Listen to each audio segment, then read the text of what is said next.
High Commander Vex of the Galactic Confederation adjusted his breathing apparatus as he prepared to address the exploration fleet.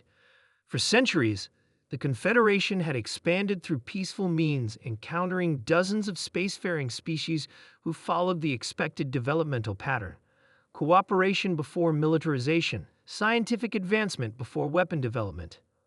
All vessels maintain formation, Vex ordered through the ship's communication system. His blue-gray skin rippled with anticipation. Sensors indicate primitive spacecraft activity in the system, but nothing suggesting interstellar capabilities. The scout ship Harmony led 11 diplomatic vessels toward the unassuming yellow star.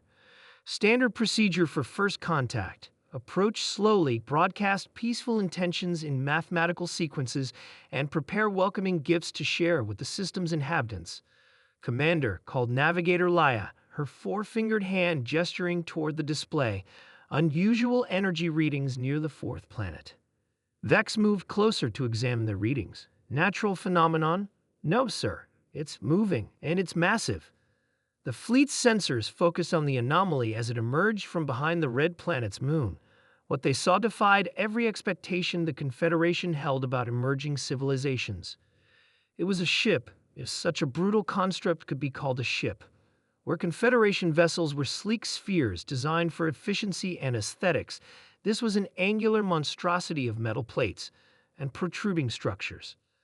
The vessel stretched nearly 2 kilometers in length, its hull marked with scars and what appeared to be deliberate armoring. "By the stars," whispered Science Officer Mel, breaking protocol in his shock. "Those are weapon emplacements." Vex stared at the display in disbelief. Impossible. No species develops military spacecraft before achieving unified planetary governance. Yet the evidence floated before them, utterly indifferent to what the Confederation believed possible. Worse still, the sensors now detected smaller craft, dozens of them, merging from what appeared to be launch bays. "Commander," Communications Officer Trull's voice trembled slightly, "we're receiving a transmission. It contains mathematical sequences similar to our greeting protocol, but also images and audio configured for our sensors. They've analyzed our technology," Vex realized. "Display the transmission." The view screen flickered to life, revealing a bipedal being with pinkish-tan skin and only 2 eyes. It wore a uniform of deep blue adorned with mysterious symbols and stood with a straight-backed posture that somehow conveyed both discipline and confidence. "Greetings, visitors," the being spoke in a measured tone. "I am Admiral James of the Earth Defense Fleet vessel Vigilant *. You have entered the protected space of humanity. We welcome peaceful contact but advise that any aggressive action will be met with immediate response." The control room of the Harmony fell silent.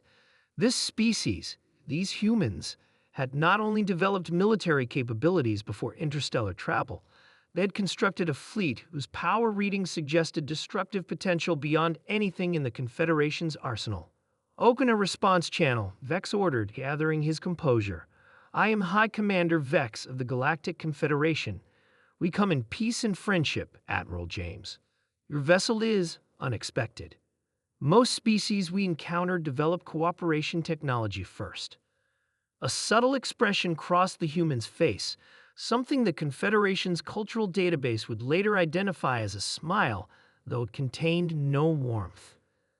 "Commander Vex, humanity learned early that the universe might not be friendly. We hoped for the best while preparing for the worst." Science Officer Mel approached Vex, speaking quietly. "Commander, our scans indicate their hull contains materials we don't recognize. Their power source exceeds our energy production by a factor of 3, and those weapon systems, they'd appear designed to function in various atmospheric conditions as well as vacuum. They prepared to fight anywhere," Vex translated, a concept so foreign to Confederation philosophy that he struggled to process it. The diplomatic meeting that followed aboard the Vigilant * only deepened the Confederation's shock. The human vessel was not merely a weapon platform, but a self-contained world. Its interior held hydroponic gardens, manufacturing facilities, and living quarters for 5,000 crew members. The humans explained their history. centuries of internal conflict that drove technological advancement, a planetary unification that came not through philosophical enlightenment, but through pragmatic necessity. "You built this ship to fight each other?"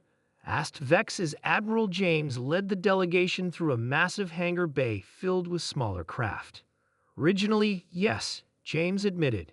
"Different nations, different ideologies, but we learned. Now we build them to protect Earth and her colonies." Colonies. Leva's translator barely managed to hide her surprise.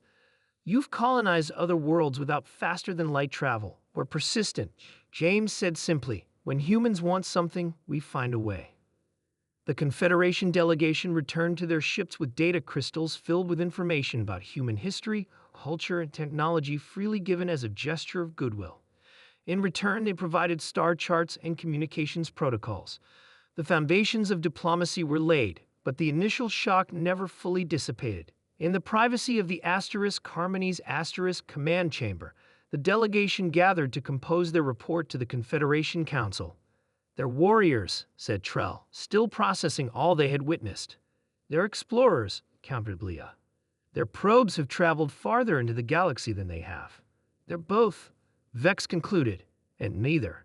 There's something the Confederation has never encountered.